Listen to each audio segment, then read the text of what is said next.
Sa ngalan ng Ama at ng Anak at ng Espiritu Santo. Amen. Ang anghel ng Panginoon ay nagbalita kay Santa Maria. At siya'y naglilalang ng Espiritu Santo. Baginoong Maria, napupuno ka ng grasya, ang Panginoong Diyos ay sumasa iyo. Bukod kang pinagpala sa babaeng lahat at pinagpala naman ng iyong anak na si Jesus. Santa Maria, Ina ng Diyos, ipanalangin mo kaming makasalanan, ngayon at kung kami mamamatay. Amen. Narito ang alipin ng Panginoon. Maganap nawa sa akin ang ayon sa wika mo. Baginoong Maria, napupuno ka ng grasya, ang Panginoong Diyos ay sumasa iyo.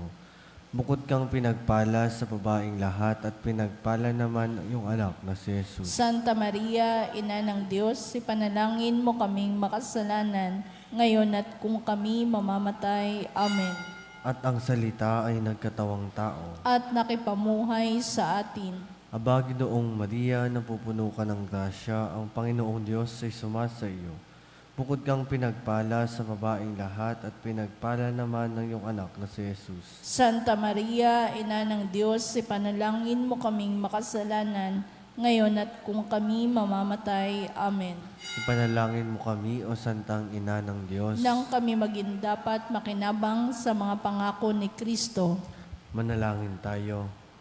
Panginoon naming Diyos, kasihan mo nawa ang aming mga kaluluwa sa iyong mahal na grasya at tayamang dahilan sa pamamagitan ng anghel ay nakilala namin ang pagkakatawang tao na Jesucristong anak mo. Pakundangan sa mahal na pasakit at pagkamatay niya sa krus, papakinabangin mo kami ng kanyang pagkabuhay na maguli sa kadakilaan sa langit. Sa pamamagitan ni Jesucristo ang aming Panginoon. Amen. Luwalhati sa Ama at sa Anak at sa Espiritu Santo. Kapara nung unang-una, ngayon at magpakailanman, magpas sa walang hanggan. Amen. Sa ngalan ng Ama at ng Anak at ng Espiritu Santo. Amen.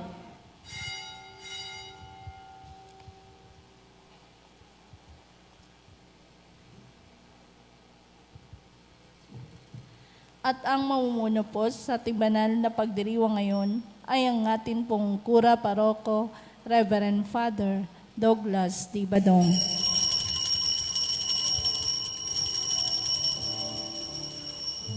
ng Panginoon, umawit ng kagalakan at tugtugin ang gitara at ang kaaya-ayang lira. Ipanin niyo ang trumpeta sa ating pagkapagawa.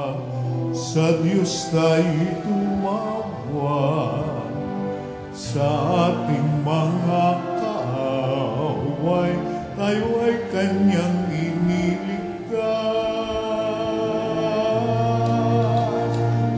Purihin ang Panginoon, umawit ng kagalakan, at tugtugin ang gitara at ang kaaya-ayang lira. Ipanrilyo ang trumpeta, ipanang trumpeta.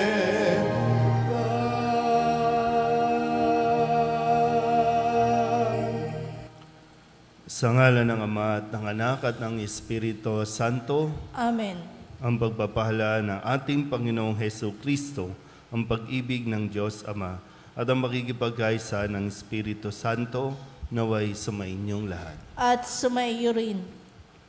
Mga kapatid, tinipon tayo bilang mga kaanib na angkan ng Diyos, kaya dumulog tayo sa maawaing Panginoong nagpapatawad ng lubos. Sinugong tagapagpagaling sa mga nagsisisi, Panginoon, kaawaan mo kami. Panginoon, kaawaan mo kami. Dumating na tagapag-anyayang mga makasalanay magsisi, Kristo, kaawaan mo kami. Kristo, kaawaan mo kami. Nakaluklok ka sa kanan ng Diyos Ama para ipamagitan kami. Panginoon, kaawaan mo kami. Panginoon, kaawaan mo kami. Kaawaan tayo na makapangyarihang Diyos, patawarin tayo sa ating mga kasalanan at patnubayan tayo sa buhay na walang hanggan. Amen. Manalangin tayo. Ama naming makapangyarihan, ang iyong dakilang pagkamaawain ay nangingibabaw sa aming ginagawang kabutihan at idinadaing ng mga kahilingan. Ang kagandahang loob mo sa amin ay gawin mong mag-umapaw upang ang kasalanang ipinangangambang ihingi ng kapatawaran ng budhi namin takot na ikaw ay lapitan ay iyong patawarin ng lubusan at ang ipinag-aalangan naming hilingin sa pagdarasal ay iyong pagbigyang aming makamtan sa pamamagitan ni Jesucristo kasama ng Espiritu Santo magpasawalang hanggan. Amen. Umupo ang lahat.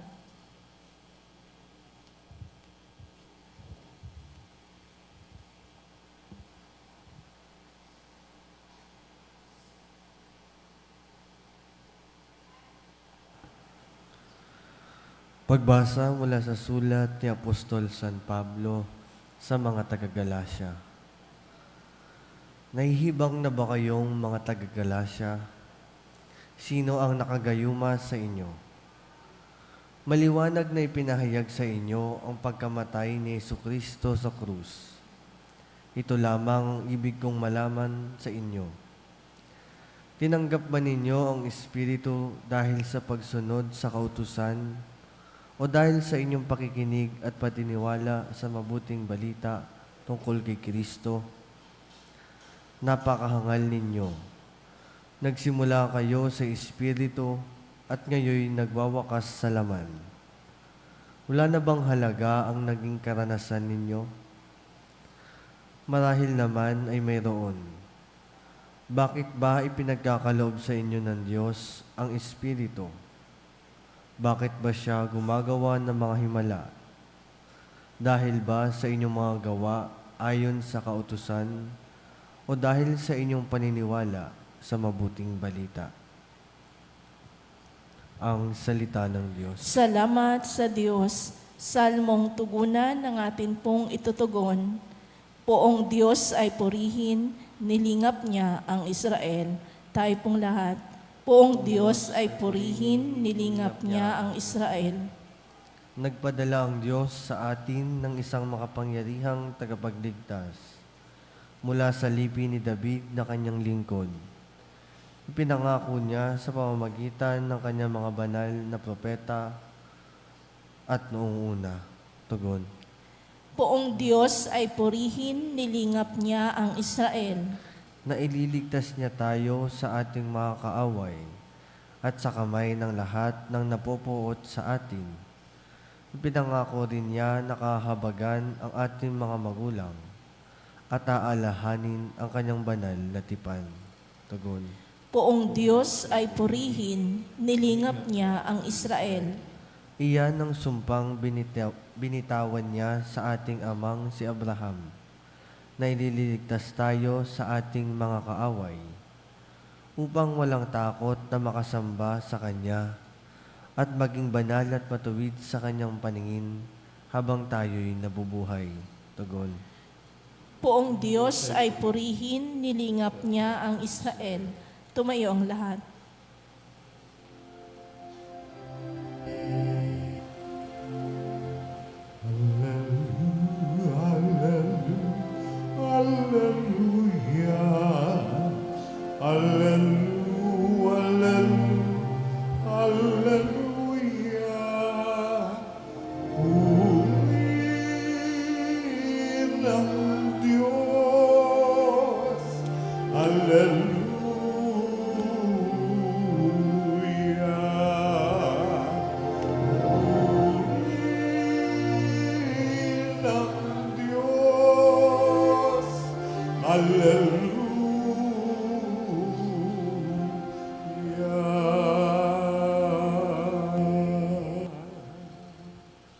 Sumainyo ang Panginoon. At sumaiyo rin. Ang mabuting balita ng Panginoon ayon kay San Lucas. Papuri sa iyo, Panginoon.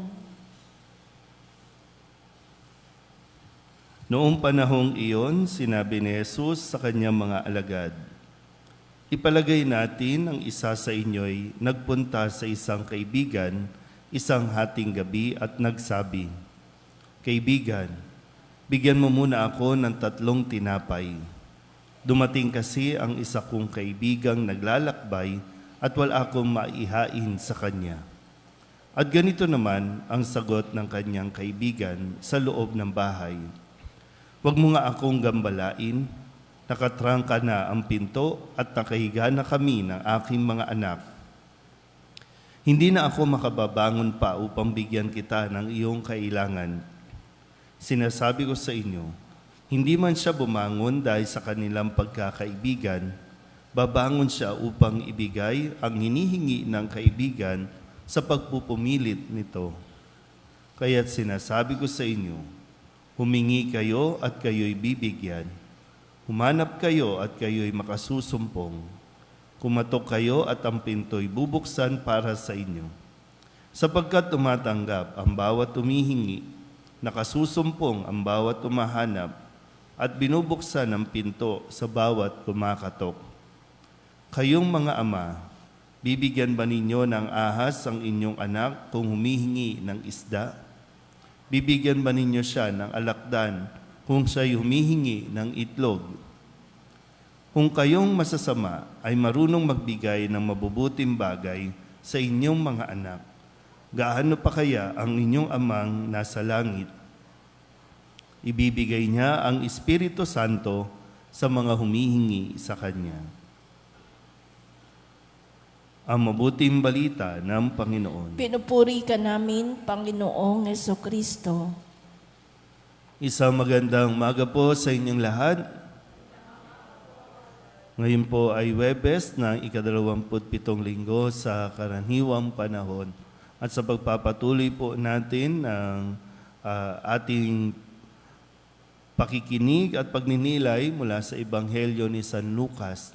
Kahapon, lumapit ang mga alagad kay Jesus at hiniling na sila ay turuan kung paano siya magdasal.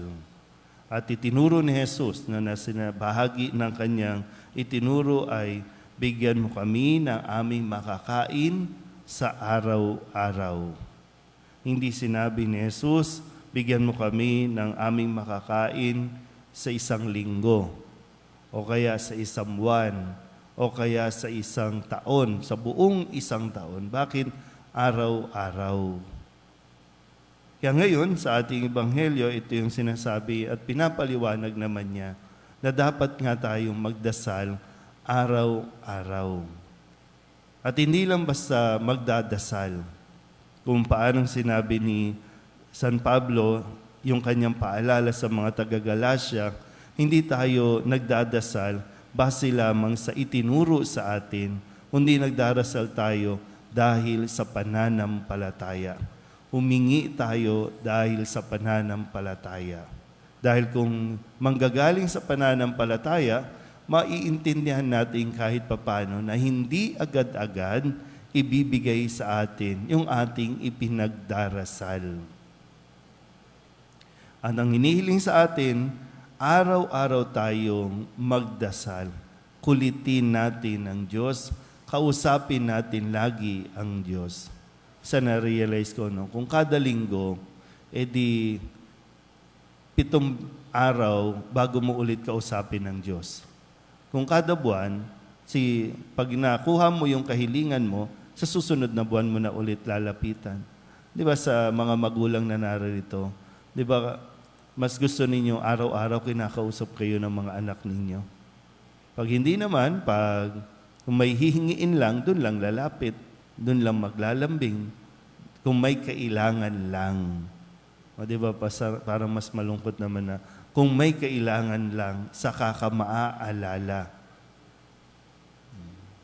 Kaya dito, inihiling sa atin kung paano magdasal si Jesus, araw-araw, buong buhay niya, araw-araw, iniisip niya ang Diyos. Kinakausap niya ang kanyang Ama. Bahagi, alam niyo, kung maalala niyo po sa kwento natin sa kapag mahal na araw, Good Friday, di ba nagdasal din siya, kung pwede, wag na itong mangyari. Pero nangyari. Kailangan niyang pagdaanan. Hindi pa man natin lubusang naintindihan, bakit hindi ibinibigay ng Diyos? Bakit ayaw ibigay sa akin ng Diyos? Dahil alam ng Diyos kung ano ang makakabuti, kung ano ang makakasama sa atin. Yun nga lang, hindi tayo makapaghintay. Kaya nagdidesisyon tayo, inuunahan natin ng Diyos. Kapag may gusto tayo, di na tayo nagdarasal, basta't kukunin natin ito. Nangako naman si Jesus, di ba? Kung magdarasal tayo, sabi nga niya, kumatok ka, pagbubuksan ka. Humanap ka, makakasumpong ka. Hindi lang, Lord, bigyan mo ako ngayon. Oh, ito na, babagsak. Hindi. Kailangan mo ulit patuloy na pagnilayan at kumilos ka rin.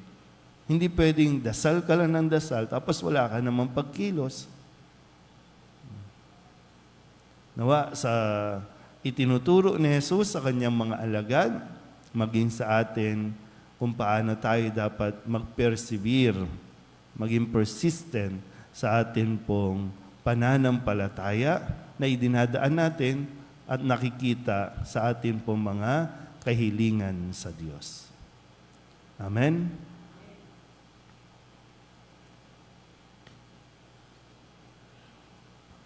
Nangako si Kristo sa atin, humingi at kayo'y bibigyan. Lumapit tayo sa ating Ama na nasa langit na may kapanatagan at pananalig. Ang ating pong itutugon, mapagmahal na Ama, iniintay namin ang lahat mula sa iyo. Mapagmahal na Ama, iniintay namin ang lahat mula sa iyo. Bilang simbahan, naway talaga natin ang ating mga sarili sa tunay at malalim na buhay panalangin. Manalangin tayo sa Panginoon. Mapagmahal na Ama, hinihintay namin ang lahat mula sa iyo. Ang mga taong labis na abala, naway matutong maging bahagi ng kanilang mga gawain ang pananalangin. Manalangin tayo sa Panginoon. Mapagmahal na Ama, hinihintay namin ang lahat mula sa iyo. Tayo naway patuloy na manalangin kahit na gaano kabigat ang ating kasiraan ng loob.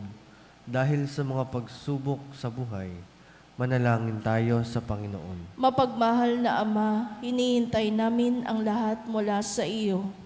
Ang mga may sakit, naway magkaisa sa kanilang pananalangin at sakripisyo sa mga pagpapakasakit ni Kristo. Manalangin tayo sa Panginoon. Mapagmahal na Ama, hinihintay namin ang lahat mula sa iyo. Ang mga tapat na yumao, naway muling mabuhay kay Kristo. Manalangin tayo sa Panginoon. Mapagmahal na Ama, hinihintay namin ang lahat mula sa iyo. Upang mamayani ang kapayapaan sa Ukraine, sa Holy Land at sa buong mundo. At ipagadya nawa ang sangkatauhan sa karahasan, kasakiman at pang-aabuso ng kapangyarihan na nagdudulot ng paghihirap at kamatayan sa marami. Manalangin tayo sa Panginoon. Mapagmahal na Ama, hinihintay namin ang lahat mula sa iyo. Upang ang lahat ng mga nagdurusa dahil sa kalupitan ng digmaan ay daglian ng makaranas ng kapayapaan at mabuhay ng may kapanatagan at kalayaan. Manalangin tayo sa Panginoon. Mapagmahal na Ama, hinihintay namin ang lahat mula sa iyo. Idulog din natin sa Panginoon ang ating mga personal na kahilingan at mga panalangin para sa ating mga pamilya, kasama din ang mga kahilingan ng mga nanonood sa online. Lahat ng mga misang pasasalamat, special na intensyon, agarang paggaling ng mga may sakit, ng lahat ng mga kaluluwa na inihiling na ipagdasal sa misang ito.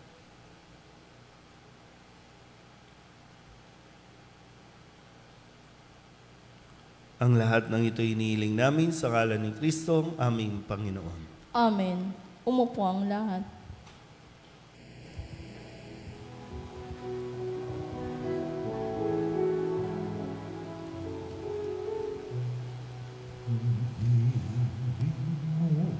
Ang awit ko, lahat ng ito'y nagmula sa iyo.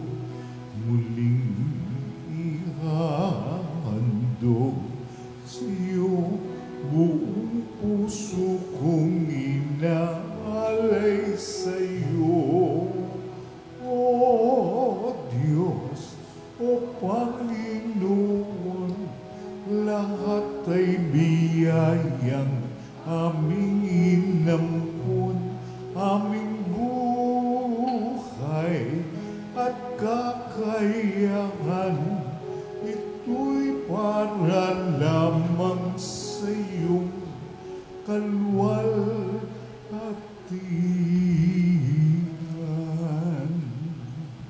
Manalangin kayo mga kapatid upang paghahain natin ay kalugdan ng Diyos amang makapangyarihan. Tanggapin nawa ng Panginoon itong paghahain sa iyong mga kamay, sa kapurihan niya at karangalan sa ating kapakinabangan at sa buong sambayanan niyang banal.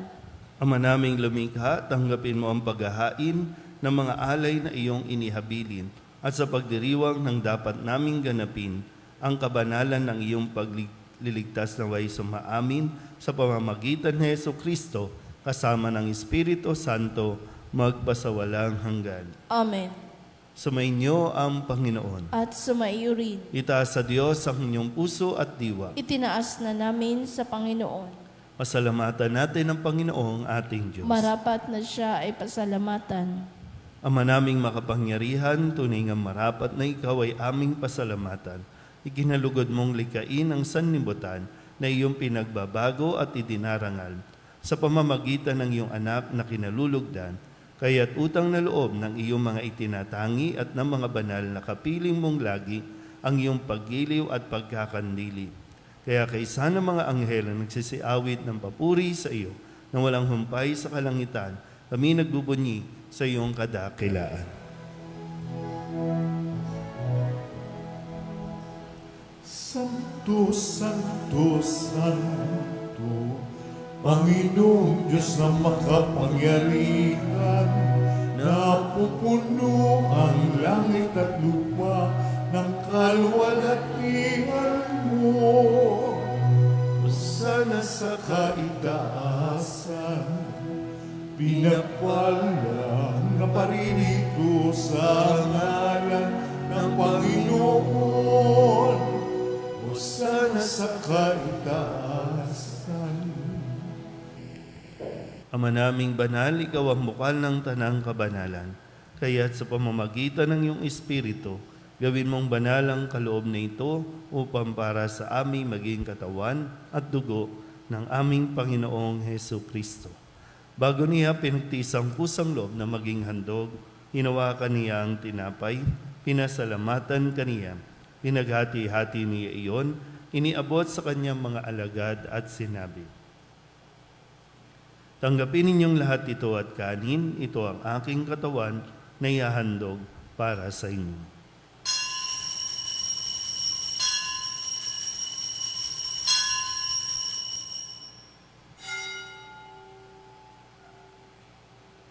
Gayun din naman nang matapos ang hapunan, hinawakan niya ang kalis, muli kaniyang pinasalamatan.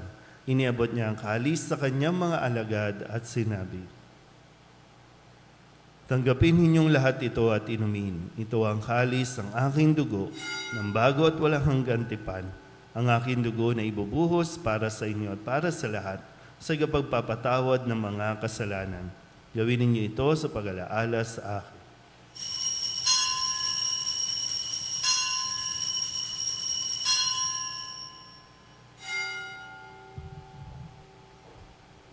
Ipagbunyi natin ang misteryo ng pananampalataya. Si Kristo'y namatay, si Kristo'y nabuhay, si Kristo'y babalik sa wakas ng panahon. Ama, ginagawa namin ngayon ang pag-alaala sa pagkamatay at muling pagkabuhay ng iyong anak. Kaya tiniaalay namin sa iyo ang tinapay na nagbibigay buhay at ang kalis na nagkakaloob ng kaligtasan. Kami napapasalamat dahil kami iyong minarapat na tumayo sa harap mo para maglingkod sa iyo. Isinasamo namin kami magsasalo-salo sa katawan at dugo ng Kristo ay mabuklod sa pagkakaisa sa pamamagitan ng Espiritu Santo. Ama, lingapin mo ang iyong simbahang laganap sa buong daigdig. Puspusin mo kami sa pag-ibig kaysa ni Francisco na aming Papa at ni Jose na aming Obispo at ng Tanang Kaparian. Alalahanin mo si Rita, Aurelio at Victorioso na tinawag mo mula sa daigdig na ito. Nung sila'y binyagan, sila'y nakaisa ni Kristo sa pagkamatay. Ngayong sila'y pumanaw, naway makaisa sila ni Kristo sa pagkabuhay. Alalahanin mo rin ang mga kapatid naming nahimlay na may pag-asang sila'y muling mabubuhay, gayon din ang lahat ng mga pumanaw. Kawaan mo sila at patuloyin sa iyong kaliwanagan. Kawaan mo at pagindapating kaming lahat na makasalo sa iyong buhay na walang wakas.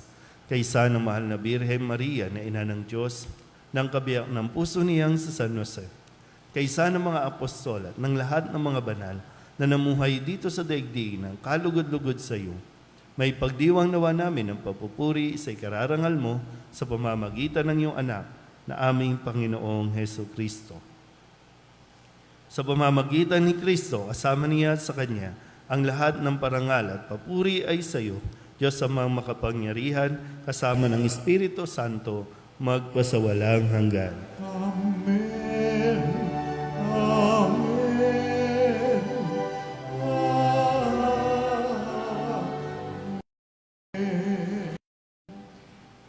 Sa tagubili ng mga nakagagaling na utos at turo ni Jesus sa Panginoon natin at Diyos, ipahayag natin ang lakas loob.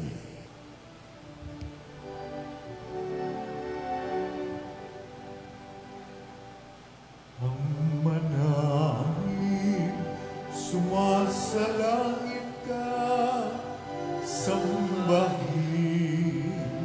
ang ngalan mo, mapasa amin ang kaharian mo, sundin ang loob mo dito sa lupa para ng sa langit. Bigyan mo kami ngayon ng aming kakanin sa araw-araw at patawarin mo kami sa aming mga sala para ng pagpapatawad namin sa nakakasala sa amin at huwag mo kami ipaintulot sa tukso at ihatian mo kami sa lahat ng masama. Hinihiling namin kami iadya sa lahat ng masama, pagkalooban ng kapayapaan araw-araw, iligtas sa kasalanan at ilayo sa lahat ng kapahamakan, samantalang aming pinananabikan ang dakilang araw ng pagpapahayag ng tagapagligtas naming sa Heso Kristo. Sapagkat iyo ang kaharian at ang kapangyarihan at ang kapurihan magpakailanman. Amen. Panginoong Heso Kristo, sinabi mo sa iyong mga apostol, kapayapaan ang iniiwan ko sa inyo, aking kapayapaan ang binibigay ko sa inyo. Tunghayan mo ang aming pananampalataya at huwag ang aming mga pagkakasala. Pagkalooban mo kami ng kapayapaan at pagkakaisa ayon sa iyong kalooban, kasama ng Espiritu Santo, magpasawalang hanggan. Amen. Ang kapayapaan ng Panginoon ay laging sumainyo. At sumaiyo rin. Bigayan po tayo ng kapayapaan sa isa't isa.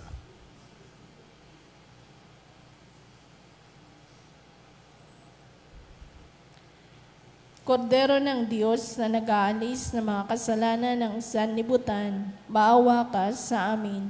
Kordero ng Diyos na nag-aalis ng mga kasalanan ng sanlibutan, maawa ka sa amin. Kordero ng Diyos na nag-aalis ng mga kasalanan ng sanlibutan, ipagkaloob mo sa amin ang kapayapaan.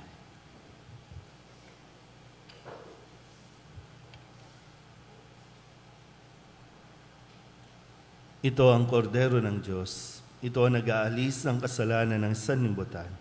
Mapalad ang mga inaanyayahan sa kanyang piging. Panginoon, hindi ako karapat-dapat na magpatuloy sa iyo, ngunit sa isang salita mo lamang ay gagaling na ako.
Manalangin tayo. Ama naming mapagmahal, ipagkaloob mong sa pagsasalo namin sa pagkait inuming banal, kami ay maging katawan ni Kristo na aming pinakinabangan sa pamamagitan niya kasama ng Espiritu Santo magpasawalang hanggan. Amen. Sumainyo ang Panginoon. At sumaiyo rin. At pagpalain kayo ng makapangyarihang Diyos, Ama at Anak, at Espiritu Santo. Amen. Tapos sa ang banal na misa, humayo tayo sa kapayapaan ni Kristo. Salamat sa Diyos. Magandang umaga po.